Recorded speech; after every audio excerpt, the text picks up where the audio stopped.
एक बार फिर से आप सभी का स्वागत है। परमेश्वर आप सबको बहुत आशीष दे। और हम लोग देख रहे हैं यहाँ पर इफिसियों की पुस्तक से। इफिसियों की पुस्तक आप लोग सब लोग निकाल लीजिए। और इससे पहले कि इफिसियों की पुस्तक का अध्ययन को हम लोग कंटिन्यू करें, अगर किसी का कोई प्रश्न है, अगर कोई बात आप यहाँ पर रखना चाहते हैं, कुछ भी पूछना चाहते हैं, तो ज़रूर पूछ सकते हैं। आपको कुछ जानकारी देना मैं आवश्यक समझता हूँ। और वो जानकारी ये है कि हम लोग का जो आपको जो लिंक मिलता है इस अध्ययन से जुड़ने के लिए, वो लिंक बदलता नहीं है प्रियो।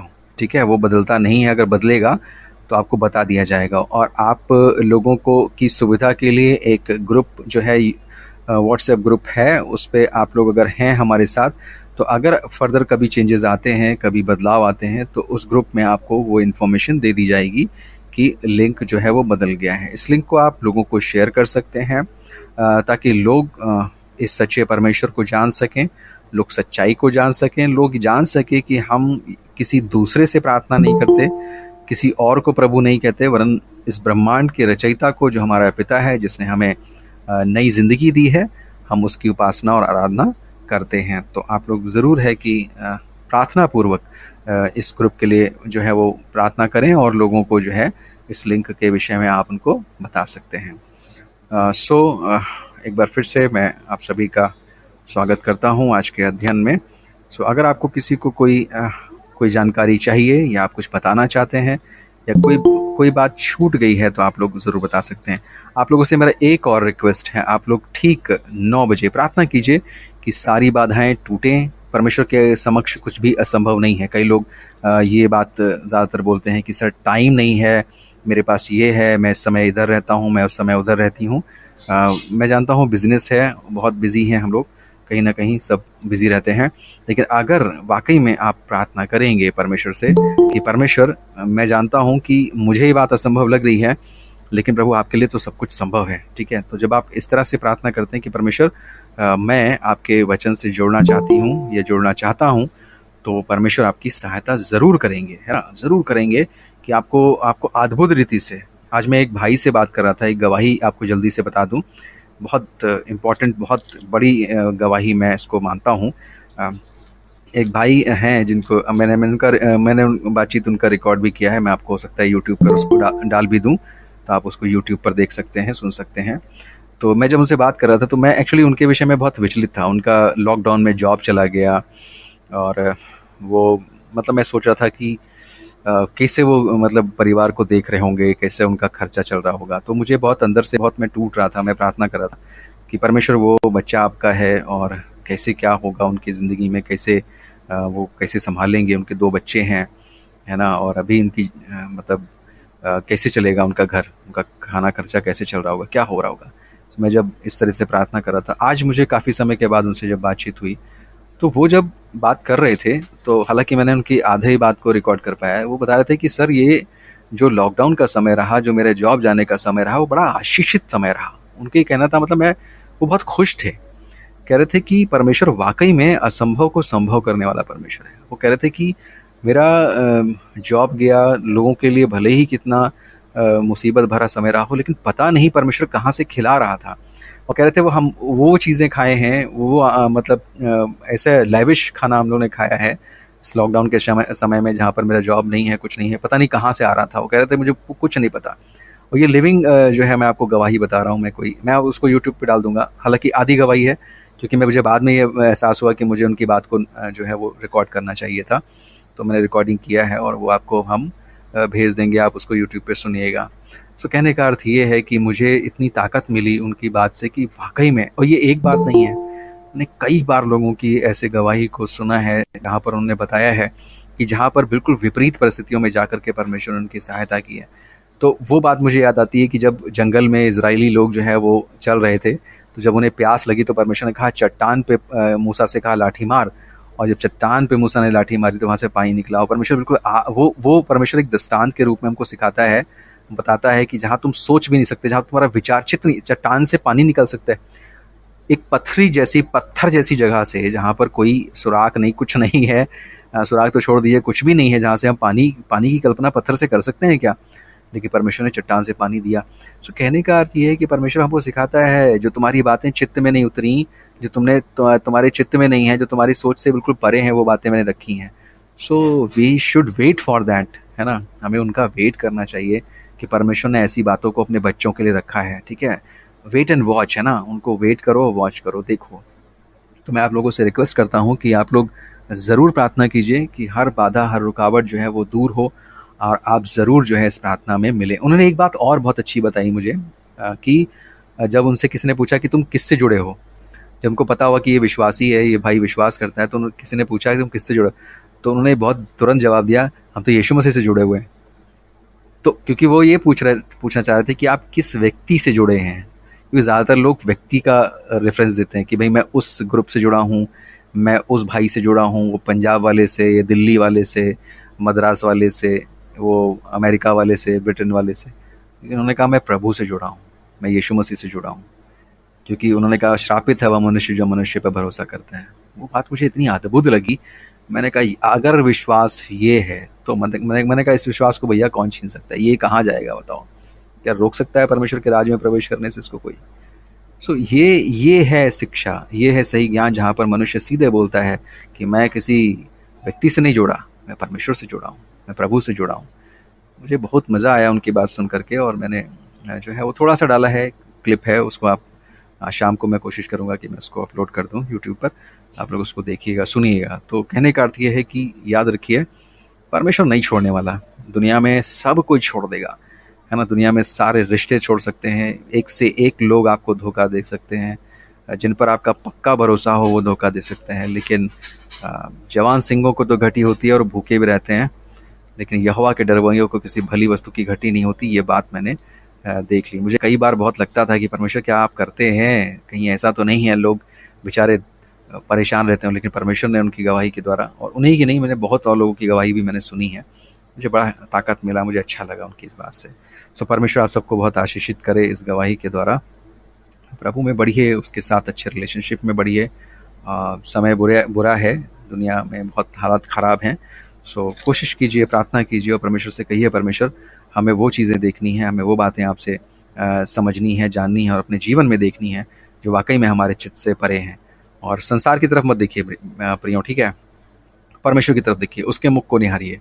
संसार की तरफ बिल्कुल मत देखिए कि हमें यहाँ क्या मिलेगा, हमें वहाँ क्या मिलेगा, इससे क्या मिल जाएगा, उससे क्या मिल जाएगा, है ना। कुछ नहीं। जब आप ऊपर देखना प्रारंभ करते हैं तो वो मिलता है जो आप कभी सोच भी नहीं सकते, है ना, आपकी सोच से परे।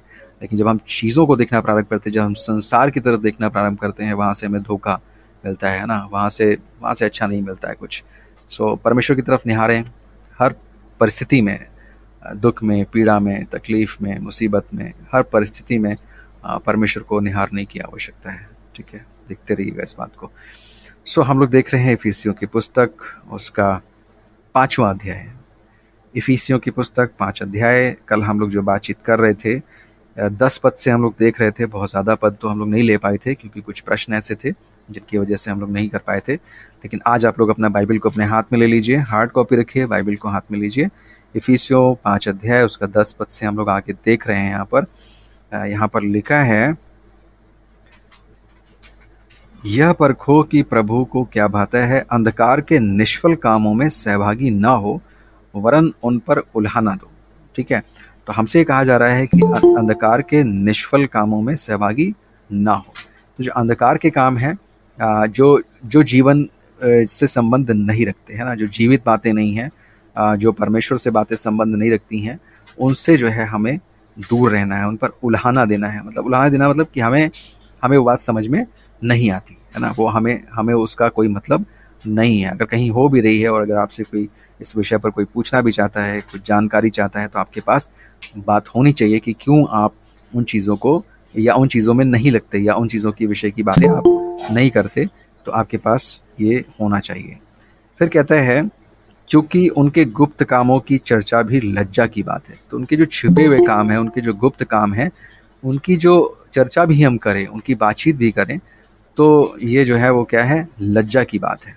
ठीक है, तो हमें ध्यान रखना है इस बात को कि हम ऐसी बातों की चर्चा भी ना करें जो निष्फल हैं, अंधकार की बातें हैं, है ना, जिनका कोई मतलब नहीं है।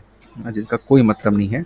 बाइबल हमसे बता रही है कि ऐसी बातों से हमको परे रहना है।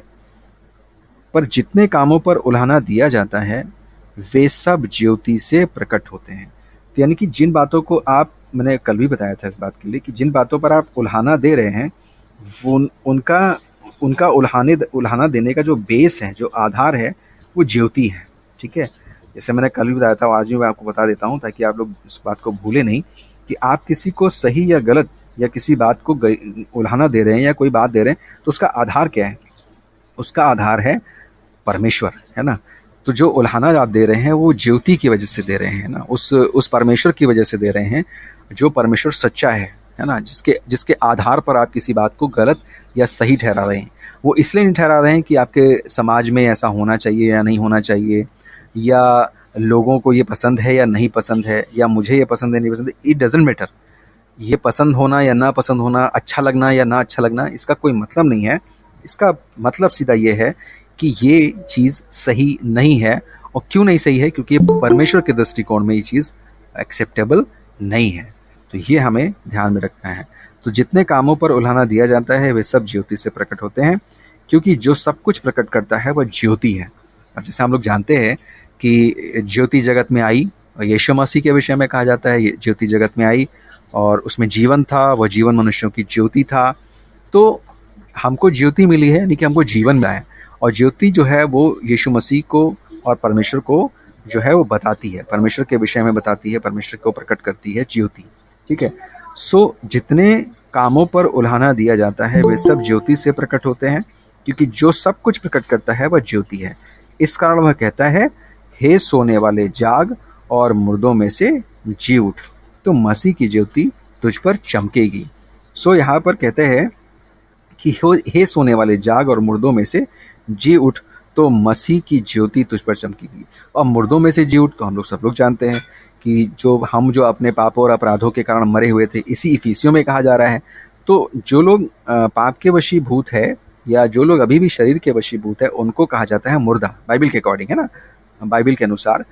वो हम भी लोग पहले मुर्दा थे, हम लोग मुर्दा थे, क्योंकि जैसे बाइबल कहती है ना कि तुम भी पहले संसार की रीति पर चलते थे, अंधकार के हाकिम के वश में चलते थे, है ना, शरीर की लालसाओं में फंसे थे, शरीर की और मन की इच्छाएं पूरी करते थे, और स्वभाव ही से क्रोध की संतान थे, है ना। तो हम जो दूसरा अध्याय पढ़ते हैं तो इसके विषय में हमको बहुत अच्छे से सब कुछ पता लगता है।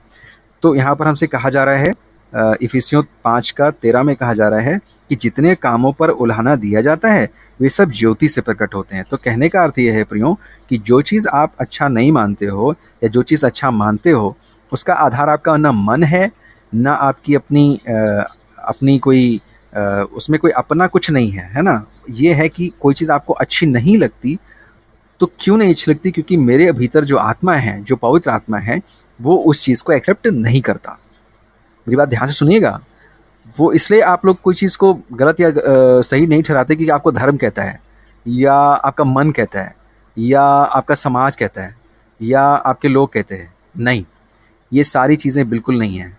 बल्कि कोई चीज़ आप एक्सेप्ट करते हैं या नहीं एक्सेप्ट करते हैं, वो आपके भीतर जो आत्मा है, जो पवित्र आत्मा है, वो जो है वो बताता है ना। वो आपको गाइड करता है, वो आपके भीतर उस चीज़ को बताता है कि this thing is acceptable and this thing is not acceptable.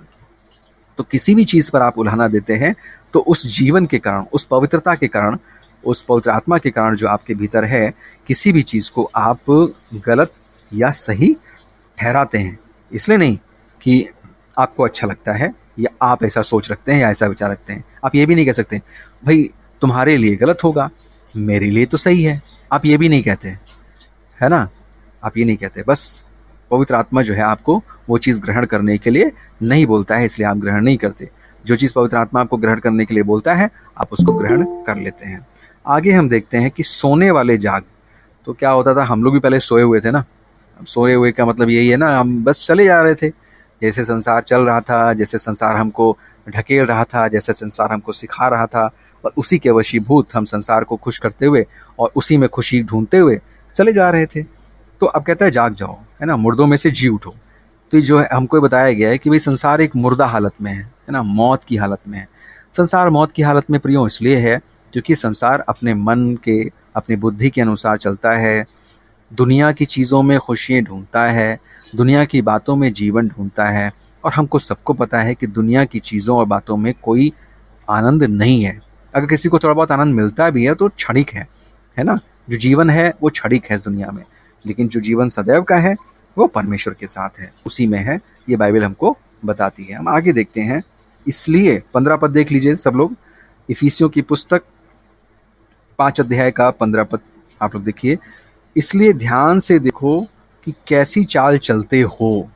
कहा जा रहा है कि ध्यान दो, ऐसे भटकाओं में, बहकाओं में या फ्लो में मत चले जाओ, है ना? इस बात का ध्यान रखो कि कैसी चाल चल रहे हो। तो ध्यान किससे दोगे? मैं आपको ये भी एक चीज़ बता देता हूँ कि किसी चीज़ को चेक करने का पैमाना तो चाहिए ना। मैंने अभी अभी वही बात बताया आपको कि आप कहें कि ये गलत है या सही है तो उसका कोई पैमाना तो चाहिए, कोई आधार तो चाहिए। तो जो पवित्र आत्मा हमको मिला है वही आधार है, जो परमेश्वर हमको मिला है वही आधार है। दुनिया की किसी बात से किसी चीज़ को कंपेयर नहीं किया जा सकता प्रियो, क्योंकि दुनिया में बहुत सी ऐसी चीज़ें हैं जो एक्सेप्ट की जाती हैं, सही मानी जाती हैं, उनको इमोशनली बहुत एक्सेप्ट कर लिया जाता है, इस बात को कहते हुए कि अरे भाई उसको अच्छा लग रहा है, इसमें उसकी खुशी है ना? लेकिन वो सच्चाई है या नहीं है ये कौन तय करेगा? वो खुशी है, ठीक है, आप थोड़ी देर के लिए खुशी ढूंढ रहे हैं, उसमें अपना आनंद ढूंढ रहे हैं, उसमें अपना सुख ढूंढ रहे हैं, लेकिन क्या वो बात सच्ची है? क्या वो बात सही है? ये कौन निर्धारित करेगा? जैसे पौलुस कहता है ना, सब बातें मेरे लिए उचित हैं लेकिन सब बातें मेरे लाभ की नहीं है ना? तो कहने का जो तात्पर्य है प्रियो यहाँ पर ये है कि ध्यान से देखो कि कैसी चाल चलते हो। तो कैसी चाल चलते हो किससे कंपेयर करोगे? क्या अपने आसपास के लोगों से कंपेयर करोगे? माँ बाप से कंपेयर करोगे कि मैं कैसा हूं, मैं कैसी चाल चल रहा हूं? समाज से कंपेयर करोगे? हालत तो, ज़माना तो बहुत ख़राब है। मैंने एक बार अपने वीडियो में कहा भी था कि एक तरफ लोग कहते हैं ज़माना बहुत ख़राब है और ज़माने के साथ चलना भी पड़ता है भाई। अब देखिए कितनी कॉन्ट्राडिक्ट बातें करते हैं। एक तरफ कहते हैं ज़माना ख़राब है और दूसरी तरफ वही लोग बोलते हैं ज़माने के साथ चलना पड़ता है भाई। तो मुझे समझ में आता है ये कौन सी बात सही कह रहे हैं। आगे देखते हैं। सो इसलिए ध्यान से देखो कि कैसी चाल चलते हो, निर्बुद्धियों के समान नहीं, बुद्धिमानों के समान चलो। निर्बुद्धि मत बनो, है ना? मनुष्य का 21 का 2 है, यहाँ पर लिखा है मनुष्य का सारा चाल चलन अपनी दृष्टि में तो ठीक होता है ना? कई बार हम लोग कहते हैं हम तो ठीक है, मैं भी बोलता हूँ हम तो ठीक है ना? सभी बोलते हैं हम तो ठीक है। तो बाइबल क्या कह रही है? देखिए, सुन लीजिए ध्यान से। मनुष्य का सारा चाल चलन अपनी दृष्टि में तो ठीक होता है, परंतु यहोवा मन को जांचता है ना? हमारे मन की जो हालत है वो क्या है, हमारे भीतर की स्थिति क्या है, हम कहाँ खोज रहे हैं, हम क्या कर रहे हैं, परमेश्वर सब कुछ जानता है, वो सब कुछ देखता है, वो भीतर देखता है क्या स्थिति हमारी है। सो कहते हैं अवसर को बहुमूल्य। अच्छा, निर्बुद्धियों के समान नहीं पर बुद्धिमानों के समान चलो। तो हम लोग को ये देखो पता है प्रियो कि आदम और हवा ने जब भले और बुरे के ज्ञान का वृक्ष खाया, यानी कि जो बुद्धि प्राप्त की उन्होंने, भले और बुरे, इसको बुद्धि तो कहते हैं। जैसे मनुष्य हमसे क्या कहते हैं, अरे तुम्हारे पास बुद्धि तो है, तुमको अकल तो है, ऐसे बोलते हैं ना। कभी कभी जब कोई बात फंसती है तो लोगों को ज़्यादातर क्या सुनने को मिलता है, तुम्हारे पास अकल नहीं थी क्या, है तुमको तो अकल मिली है, ऐसे बोला जाता है ना। तो वो अकल एक्चुअली करप्टेड है। बाइबल के अकॉर्डिंग जो हम जिस अकल का उपयोग करते हैं, जिस बुद्धि को हम चलाते हैं, वो करप्टेड है, ठीक है, वो करप्टेड है। लेकिन जो हमें आत्मिक बुद्धि मिलती है, देखो, जब हम शरीर के आधार पर जीवन जीते हैं, संसार के आधार पर जीवन जीते हैं, तो हमारी बुद्धि चलती है, जिसको हम लोग बोलते हैं करप्ट बुद्धि, दिमाग चलता है हमारा, करप्शन, ठीक है। लेकिन जब हम आत्मा आधारित जीवन जीते हैं, हमारा जीवन का जो आधार है, जीवन का जो कहते हैं ना, जीवन जिसके आधार पर हम जीवित हैं, ठीक है, आत्मा के आधार पर जीवित है, तब हम बुद्धिमानी से चलते हैं। अच्छा, बुद्धिमानी से कैसे चलते हैं? क्योंकि ना मुझे मेरा भला पता है, ना मेरा मुझे बुरा पता है। मेरा भला और बुरा जिसको पता है, मैं उसके हाथ में हूँ, ठीक है प्रियो। आपकी सोच क्या है? ना मुझे मेरा भला पता है, ना मुझे मेरा बुरा पता है, लेकिन मेरा जीवन जिसके हाथ में है उसको सब कुछ पता है। ये नोट कर लीजिए आप, ठीक है। ये इसको ज़रूर नोट के रखिए कि ना मुझे मेरा भला पता है, ना मुझे मेरा बुरा पता है, लेकिन जिसके हाथ में मेरी ज़िंदगी है उसको सब कुछ पता है, ठीक है, उसको सब कुछ पता है, और वो मुझसे प्रेम करता है, ठीक है, और वो मुझे भली वस्तुएं देना जानता है, ठीक है, वो मेरे लिए योजनाएं बनाता है, ठीक है। ये बाइबल की बातें मैं बोल रहा हूँ आपको, ये सब बातें इसलिए बोल रहा हूँ ताकि आप लोग कल को कभी भी कोई विपरीत परिस्थिति में, कोई तकलीफ में, कोई मुसीबत में, कोई दुख में घबरा ना जाएं, चिंतित ना हो जाएं, है ना, परेशान ना हो जाएं। इसलिए मैं इन सब चीज़ों को रिमाइंड बीच बीच में कराता रहता हूँ। सो अवसर को बहुमूल्य समझो क्योंकि दिन बुरे हैं, कह रहा है अवसर को बहुमूल्य। तो मुझे आप लोग थोड़ा बता दीजिए, अवसर को बहुमूल्य समझना क्या है? जल्दी से देखते हैं कौन जवाब देता है। अवसर को बहुमूल्य समझो, ये कौन सा अवसर है जिसको बहुमूल्य समझना है? कोई बताएगा?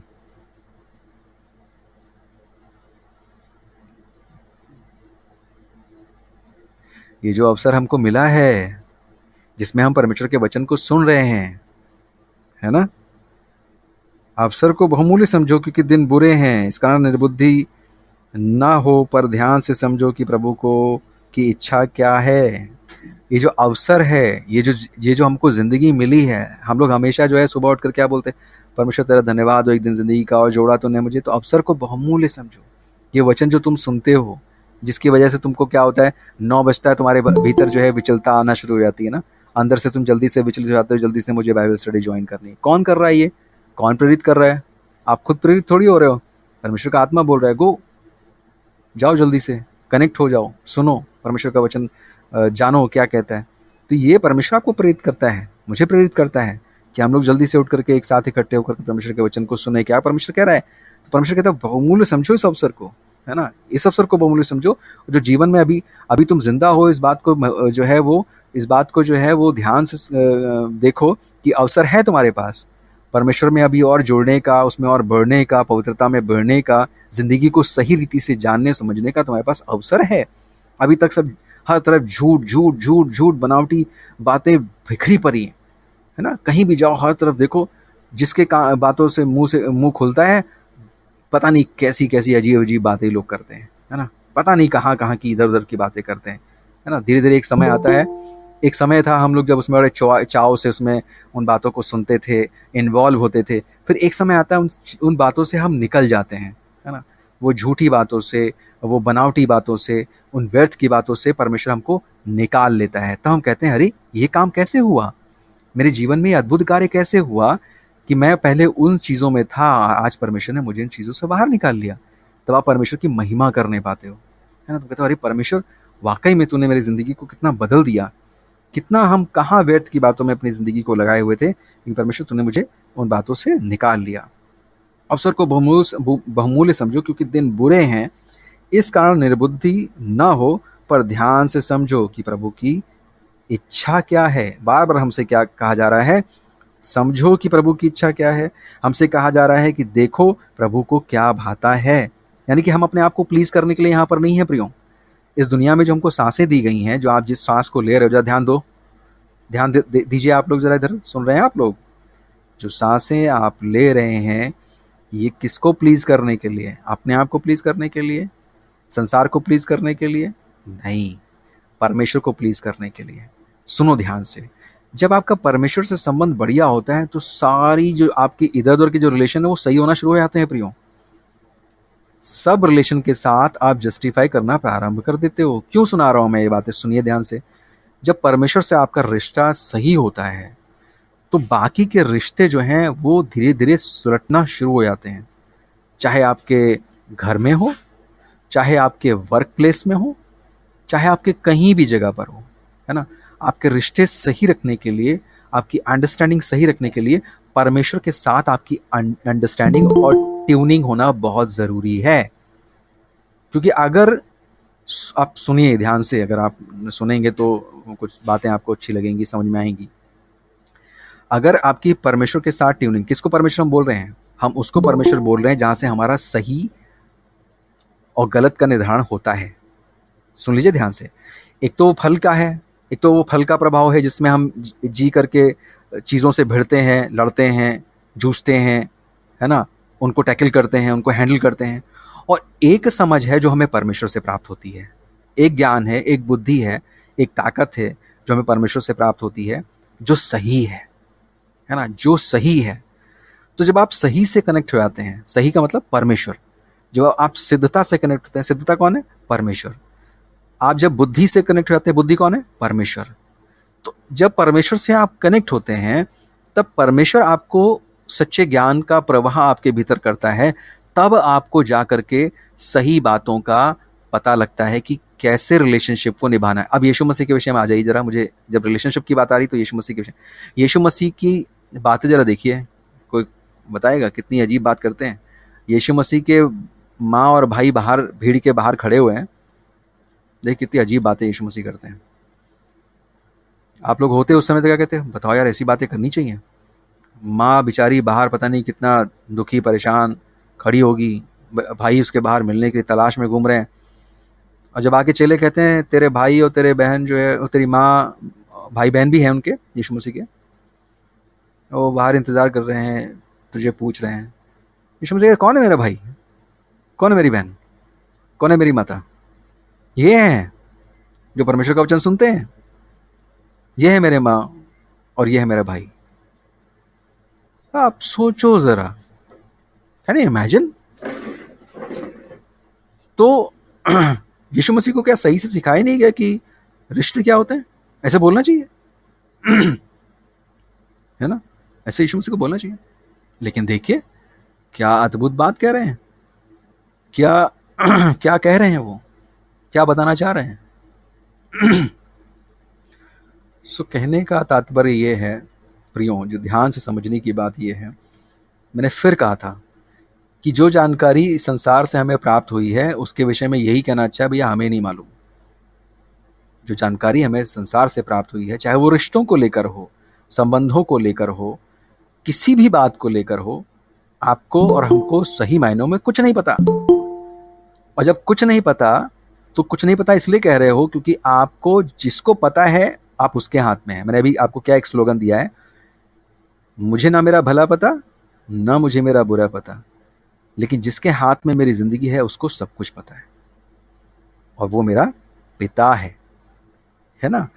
तो यहाँ पर जो हमसे बात कही जा रही है, इफिसियों की पुस्तक 5 अध्याय का 17 पद, इस कारण निर्बुद्धि ना हो, है ना। तो निर्बुद्धि तो तभी नहीं होगी जब परमेश्वर की बुद्धि होगी, परमेश्वर का ज्ञान होगा, परमेश्वर की समझ होगी, ना कि इस करप्ट बुद्धि की बात करी जा रही है ना। पर ध्यान से समझो कि प्रभु की इच्छा क्या है, इस बात का ध्यान रखो, ध्यान से समझो कि प्रभु की इच्छा क्या है। फिर कहता है दाख रस से मतवाले ना बनो क्योंकि इससे लुचपन होता है। तो यहाँ पर कहा जा रहा है कि शराब, जैसे हो सकता है वहाँ पर बहुत दाख रस पीने वाले लोग होंगे, शराब पीने वाले लोग होंगे, तो कहता है कि दाख रस से मतवाले मत बनो क्योंकि इससे लुचपन होता है, पर आत्मा से परिपूर्ण होते जाओ। कहता है दाखरस, अब देखो आत्मा और दाखरस को कैसे कंपेयर कर रहा है। मैंने आपको बोला ना कि जब हम प्रभु की आत्मा में होते हैं तो वो उसके आगे सारे नशे बेकार हैं भैया। क्या नशा करोगे आप, क्या नशा करोगे, किसके नशे में जाओगे? ये जिसके परमानंद में, भाई नशा क्यों करता है आदमी? परमानंद के लिए तो करता है, आनंद के लिए तो करता है ना। कहता भाई मैं गम में हूँ, मैं दुखी हूँ, उसने शराब पी ली, मुझे बहुत टेंशन है, शराब पी ली, मुझे बहुत डिप्रेशन, शराब पी ली, मैं बहुत ज़्यादा, है ना, खुश हूँ, चलो ये भी कुछ लोग खुशी में पी लेते हैं, बहुत खुश हूँ, शराब पी ली। लेकिन यहाँ पर कहा जा रहा है दाखरस से मतवाले ना बनो क्योंकि इससे लुचपन होता है, पर आत्मा से परिपूर्ण होते जाओ। तो अब देखो दाखरस और आत्मा को कैसे यहाँ पर कहा जा रहा है कि आत्मा से परिपूर्ण होते जाओ, यानी कि जो आत्मा की परिपूर्णता में आप बढ़ोगे तो उससे जो आपको जो सुख, जो चैन, जो आनंद, जो परमानंद प्राप्त होगा, वो दुनिया के अल्कोहल और दुनिया की इन चीज़ों में नहीं है जो आज लोग न जाने कितने कितने प्रकार के नशे खोजते हैं, है ना। उस गफलत में जाने के लिए, इस दुनिया से परे हो जाने के लिए, इस दुनिया की तमाम बातों से अलग हो जाने के लिए लोग अपने आप को बेहोशी में डालते हैं ताकि वो किसी क्षण किसी, और जिनको ये मज़ा आने लगता है फिर वो अपने डोज बढ़ाना शुरू करते हैं ज़्यादा ज़्यादा, है ना, वो ज़्यादा डोज को पकड़ना शुरू कर देते हैं। तो यहाँ कह रहा है कि आत्मा से परिपूर्ण होते जाओ। जब तुम आत्मा से परिपूर्ण होते जाओगे, पवित्र आत्मा में तुम भरते जाओगे, तो तुम्हें ये नशा वशा की ज़रूरत नहीं पड़ेगी, और नशा करोगे तो फिर लुचपन होगा, मतवाले बनोगे, अच्छी बात थोड़ी है। तो कहता आत्मा में जाओ, पवित्र आत्मा में बढ़ो, आपस में भजन और स्तुति गान और आत्मिक गीत गाया करो। कहते जब आपस में मिलते हो, जब इकट्ठे होते हो तो ऐसा किया करो, भजन गाओ, स्तुति गान करो, आत्मिक गीत गाओ। क्यों? क्योंकि तुम्हारी संगति आत्मिक है। मैं हमेशा बोलता हूँ जब हम लोग मिलते हैं, जब स्पिरिचुअल बंदे मिलते हैं, स्पिरिचुअल भाई बहन मिलते हैं, आत्मिक भाई बहन मिलते हैं, तो उनके पास आत्मिक बातें होती हैं, दुनिया की बातें नहीं होती, है ना। ज़्यादातर देखो आप क्या होता है, जब दुनिया के लोग मिलते हैं तो क्या करते हैं, बुराइयाँ करते हैं, ज़्यादातर, है ना, मैक्सिमम लोग बुरे हैं। आप लोग तो नहीं करते हैं, आप लोग बहुत अच्छे लोग हैं, आप प्रभु के लोग हैं, आप लोग नहीं करते। लेकिन दुनिया को ज़्यादातर देखो कि जब भी आपसे मिलेंगे तो कहीं न कहीं किसी न किसी की बात तीसरे की ज़रूर छेड़ देंगे। ये तुमको पता है उनके घर में क्या होता है? तुमको पता है उसने क्या किया? है ना? लोग इस बात की खोज में रहते हैं कि कौन किसके जीवन में क्या चल रहा है ना? कौन क्या कर रहा है? बड़ी न्यूज़ चाहिए, बड़ा आनंद मिलता है। अगर कहीं सब कुछ सही-सही चल रहा है उसको जानने की ज़रूरत नहीं है। हाँ, कहाँ कुछ गड़बड़ हुआ है, वो ज़रा मसाला, जिसको कहते हैं मसाला, ये मसाले के चक्कर में हम लोग नहीं पड़ते, क्योंकि हम लोग इतना आत्मिक उन्माद में भरे रहते हैं कि इन मसालों की, इन चीज़ों की ज़रूरत हमें बिल्कुल नहीं पड़ती, है ना? इन सब चीज़ों की उसमें पड़ोगे नहीं। आपको जाने की कोई ज़रूरत नहीं है आपको, आपको लगेगी नहीं कि कोई मुझसे बात भी करे इन विषय पर। आपको बड़ी अजीब-सी बात लगेगी, अगर कोई बुराई कर देगा, तो आपको लगेगा यार मेरा टाइम बर्बाद कर रहा है ना? कोई फालतू की बात करेगा, आपको लगेगा अरे यार, कहाँ इनसे बात करना है। वैसा लगेगा आपको बिल्कुल एकदम, कि आप इतने आत्मिक उन्माद से भरे होगे, इतने आत्मिक आनंद से भरे होगे कि आपको कोई ज़रूरत नहीं होगी कि आप किसी से बात करें, या बात भी करें, ऐसी बात करें जो सांसारिक हो, जिसका कोई मतलब नहीं। जैसे भी हम लोग से कहा गया है, चौथे पद को अगर आप देखें, 5 अध्याय के चौथे पद को कहता है कि तीसरा पद देखिए, इफिसियों 5 का तीसरा पद देखिए क्या लिखा है? तीसरा चौथा पद क्या लिखा है? कोई पढ़ेगा? बाइबल देख रहे हैं आप लोग?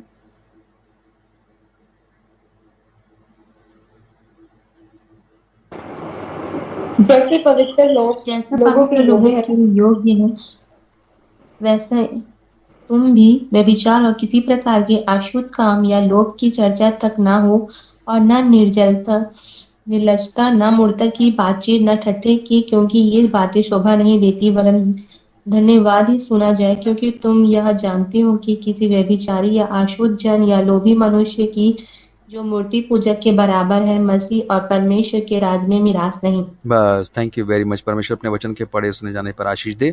यहाँ पर देखिए 3 से 4 5 में हमको सब बता दिया गया है कि कैसी बातें होनी चाहिए। अब देखिए एक बात मैं आपको और बता दूं, कुछ लोग यहाँ पर एक प्रश्न उठा देंगे, सर देखिए मज़ा तो हमें उन्हीं बातों में आता है, तो है ना? अब जब कोई थोड़ी देर बैठे रहें, अब अच्छी अच्छी बातें, देखिए बाइबल की बातें आप कर सकते हैं, हम सब थोड़ी कर सकते हैं, है ना? अब हम भाई मिले हैं, कोई आया है, आप बैठ के अगर थोड़ी बुराई नहीं की है तो मिलना जुलने का कोई मतलब है? अगर हमारी बातचीत में तीसरा नहीं जुड़ा तो कोई मतलब है? आप सर बताइए आप।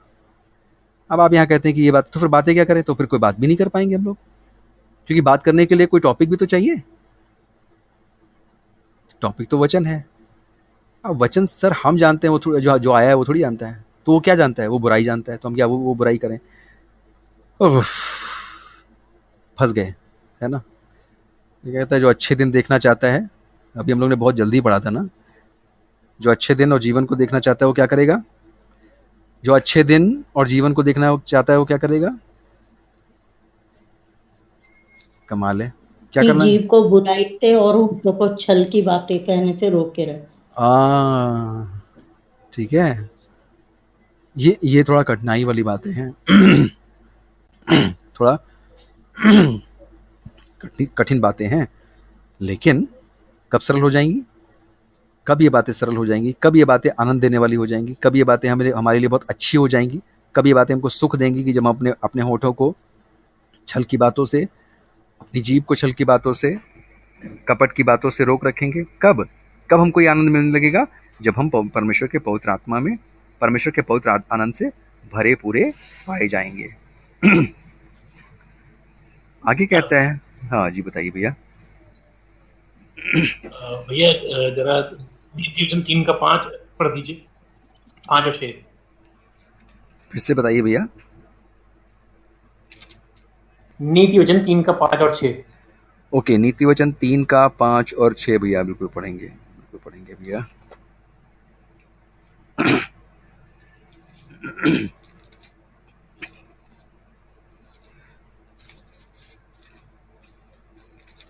यहाँ पर लिखा है नीति वचन 3 का 5 और 6, तू अपनी समझ का सहारा न लेना, वरन संपूर्ण मन से यहोवा पर भरोसा रखना, उसी को स्मरण करके सब काम करना, तब वह तेरे लिए सीधा मार्ग निकालेगा।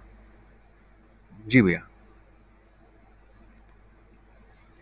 शुभम कुछ कहना है भैया आपको? जो आप अभी बात बता सकते हैं, जी भैया। जो आप अभी अब एक बात बता रहे थे कि कैसे जो है होएगा, तो ये इसी तरीके से होने पाएगा। सच में बिल्कुल सही भैया, थैंक यू वेरी मच भैया, बहुत बहुत धन्यवाद। सो यहाँ पर परमेश्वर का वचन कहता है कि संपूर्ण मन से यहोवा पर भरोसा रखने से वो हमारे लिए मार्ग को सीधा करेगा। आगे आता है, और सदा सब बातों के लिए हमारे प्रभु यीशु मसीह के नाम से परमेश्वर पिता का धन्यवाद करते रहो, मसीह के भय से एक दूसरे के अधीन रहो। बाइबल कह रही है मसीह के भय से एक दूसरे के अधीन रहो, और सदा सब बातों के लिए हमारे प्रभु यीशु मसीह के नाम से परमेश्वर पिता का धन्यवाद करते रहो। प्रभु यीशु मसीह के नाम से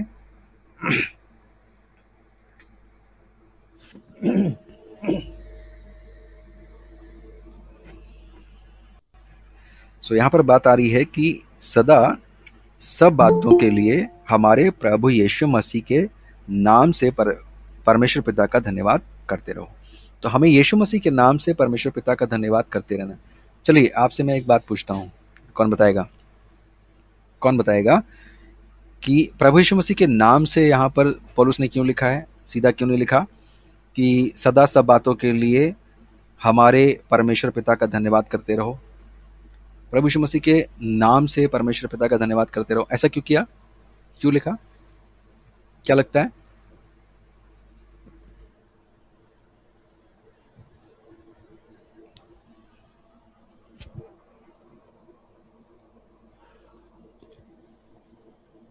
क्योंकि यीशु के ही द्वारा हमारे पिता तक पहुंच है। यीशु के द्वारा पिता तक पहुंच है, ठीक है।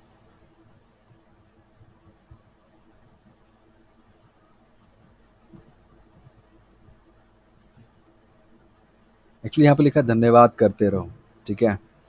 आप प्रियो, कई बार लोग हमसे ये भी कह सकते हैं कि कभी कभी ऐसा होता है सर, हम ऐसी परिस्थितियों में होते हैं, ऐसी परेशानियों में होते हैं, ऐसे संकट में होते हैं कि जहाँ पर हम धन्यवाद कैसे कर सकते हैं, है ना।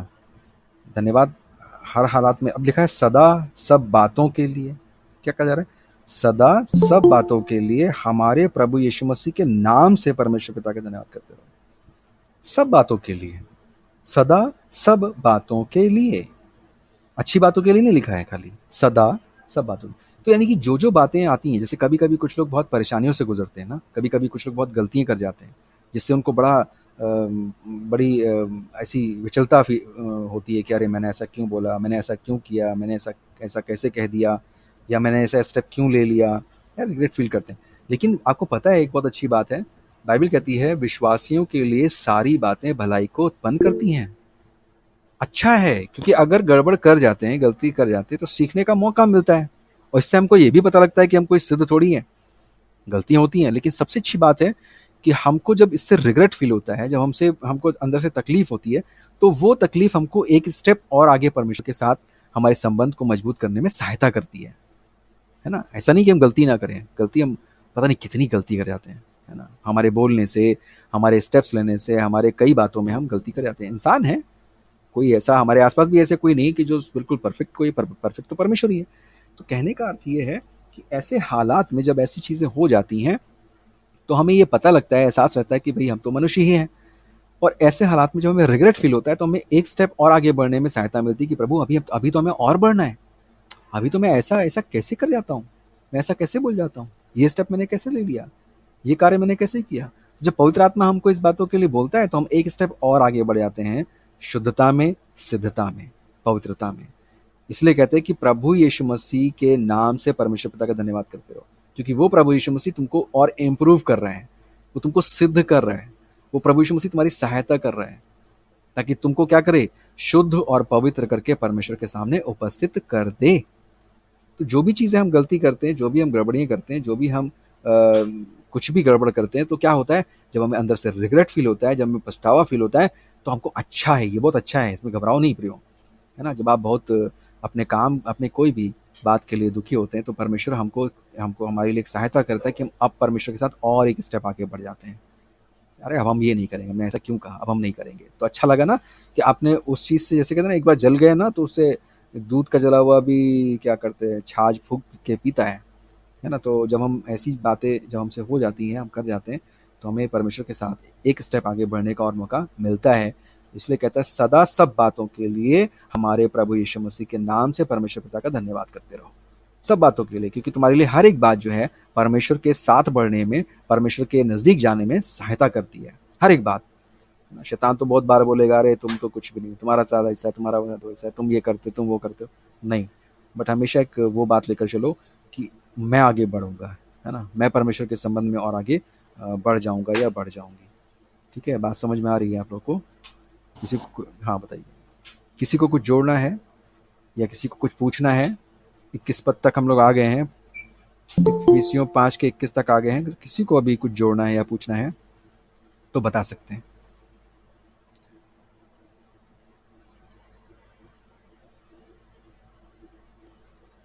ठीक है, हेलो हाँ हाँ बताइए बताइए।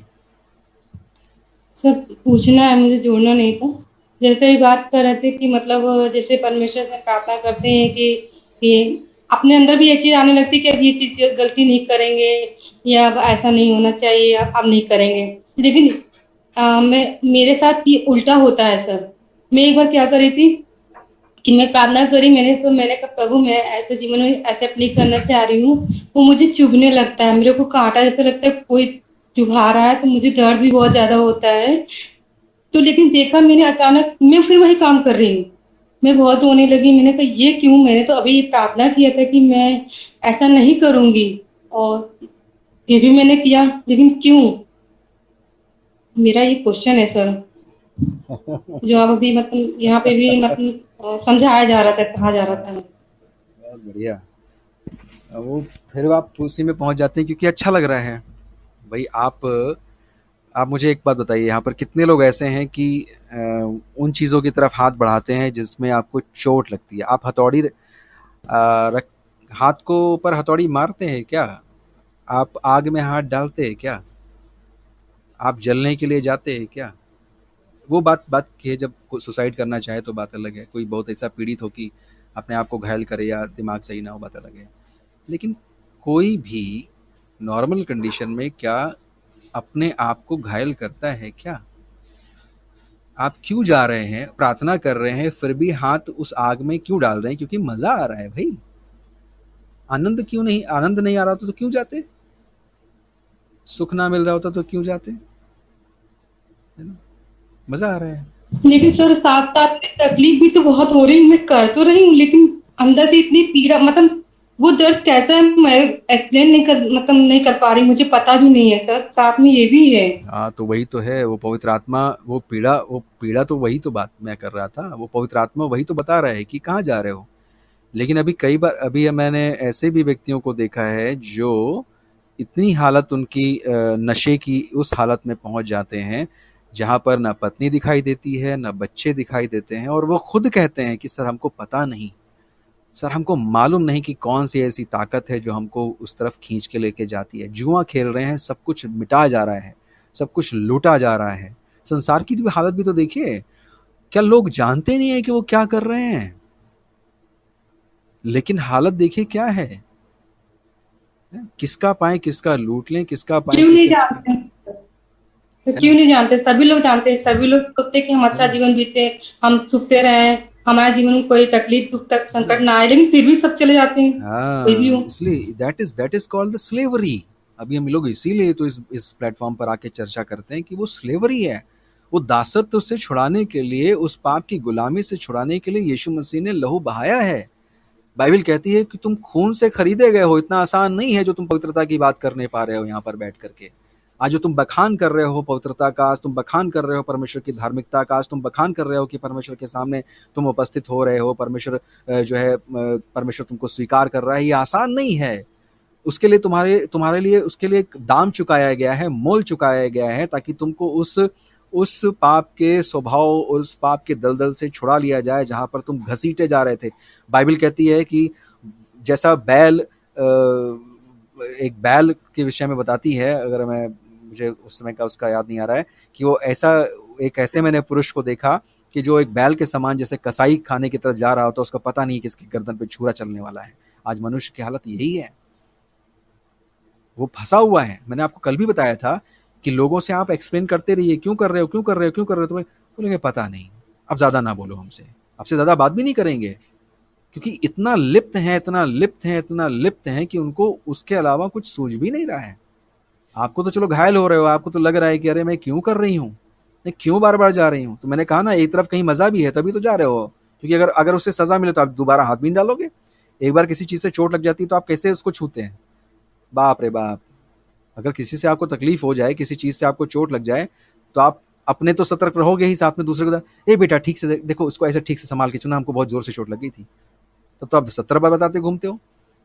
क्यों जा रहे हो पाप में, क्यों जा रहे हो गलतियों में? क्योंकि वहां कहीं ना कहीं मजा आ रहा है, कहीं ना कहीं आनंद घूम घूम रहा है उसमें।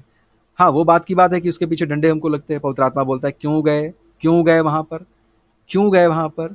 वो बाद में पवित्र आत्मा बोल रहा है, लेकिन फिर भी घसीटे हुए चले चले जा रहे हैं। तो उसके लिए तो और अर्नेस्टली प्रेयर करनी है कि परमेश्वर क्यों है, क्योंकि मेरे लिए दुखदाई है, ये दुखदाई है मेरे लिए, है ना। तो ये आपका जो कथन है वो बिल्कुल सही है, प्रैक्टिकल है। आप कोई बता रहा है, कुछ बताइए, किसी का माइक ऑन। भैया हाँ हाँ बताइए। जरा रोमियो 6 का 16 से लेकर के 23 तक पढ़ दीजिए।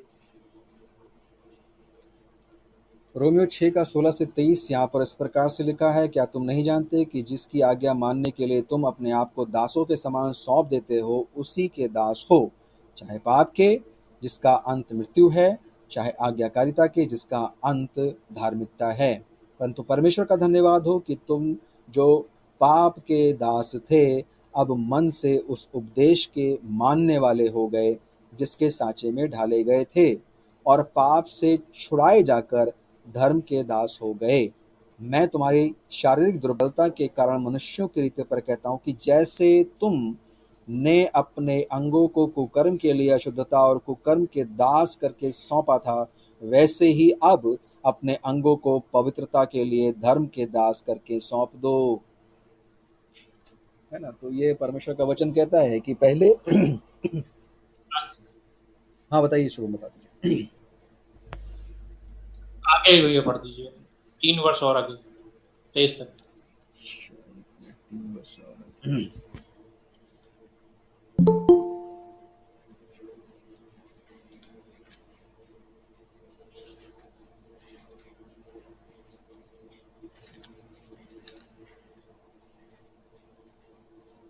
जब तुम पाप के दास थे, मैं इफिस रोमियो 6 का 20 पढ़ रहा हूँ भैया, 20 से 23 तक पढ़ूंगा। जब तुम पाप के दास थे तो धर्म की ओर से स्वतंत्र थे। अतः जिन बातों से अब तुम लज्जित होते हो, उनसे उस समय तुम क्या फल पाते थे, क्योंकि उनका अंत तो मृत्यु है। परंतु अब पाप से स्वतंत्र होकर और परमेश्वर के दास बनकर तुमको फल मिला, जिससे पवित्रता प्राप्त होती है और उसका अंत अनंत जीवन है। क्योंकि पाप की मजदूरी तो मृत्यु है, परंतु परमेश्वर का वरदान हमारे प्रभु मसीह यीशु में अनंत जीवन है। बहुत बढ़िया, बहुत बढ़िया। परमेश्वर का धन्यवाद हो सुंदर वचनों के लिए। Thank you very much, thank you. So Vijay Lakshmi और बाकी और भाई बहनों के लिए और मैं स्वयं के लिए भी प्रार्थना करता हूँ कि हम उस जगह जाने से, उन कार्यों को करने से, उन बातों को करने से बचें जो बाद में हमको परमेश्वर, क्योंकि बाइबल कहती है कि जब परमेश्वर तुम्हारा पिता है तो अच्छा पिता ताड़ना करना जानता है। तो बाइबल कहती है जब तुम्हारे शारीरिक पिता जो तुम्हारी ताड़ना करते हैं तुम्हारे गलत कामों के लिए, तो मैं तो तुम्हारा आत्मिक पिता हूँ। तो अगर हम आत्मिक पिता और आत्मा की बात नहीं मानेंगे, उसको शोकित करेंगे और फिर भी जा करके उन कामों को करेंगे, तो आत्मा तो हमें अच्छे से डांट लगाएगी लगाएगी, फिर हमको चिढ़ भी होगी, फिर हमको परेशानी भी होगी। क्योंकि ऐसे ही बिल्कुल ऐसे ट्रीटमेंट होता है जैसे अच्छे माँ बाप जो होते हैं, जो अच्छे माँ बाप की बात कर रहा हूँ मैं, सारे माँ बाप अच्छे नहीं होते हैं, ये भी आपको याद रखना है। जो अच्छे माँ बाप होते हैं, जो परमेश्वर के कहने में होते हैं, जो परमेश्वर के अनुसार चलते हैं, वो अपने बच्चों को ताड़ना देते हैं, छड़ी उठाते हैं, गलत बातों पे उनको जो है वो बिल्कुल राइट टाइम करते हैं। ठीक उसी प्रकार से परमेश्वर का वचन कहता है अगर तुम्हारी ताड़ना नहीं हुई तो तुम व्यभिचार की संतान हो। बाइबल पढ़ा है आपने? कितने लोगों ने पढ़ा है? अगर तुम्हारी ताड़ना नहीं हुई तो तुम व्यभिचार की संतान। और यदि वह ताड़ना जिसके भागी सब होते हैं तुम्हारी नहीं हुई तो तुम पुत्र नहीं पर व्यभिचार की संतान ठहरे। और जब व्यभिचार की संतान होती है तो छोड़ दी जाती है। व्यभिचार की संतान जो होती है वो छोड़ दी जाती है, उनकी ताड़ना नहीं होती है। जाओ, हमें क्या मतलब है। ठीक है। तो यहाँ पर जब पुत्र बना लेता है तो कोड़े भी लगाता है, ताड़ना भी देता है। क्यों कर रहा है सब? क्यों कर रहा है? ताकि हम परमेश्वर के राज्य के योग्य बन जाएं, हम उस सुख और शांति और जीवन और आनंद को पा जाएं जो परमेश्वर हमें देना चाहता है। वो सच्ची आनंद, वो सच्ची शांति, वो सच्चा जीवन परमेश्वर हमको देना चाहता है, ताकि हम झूठ से, छलावे से, अशुद्धता से, निर्लज्जता से, उन तमाम बातों से मुक्त होकर परमेश्वर के निष्कलंक संतान बन जाएं। सो परमेश्वर आप सबको बहुत आशीष दे।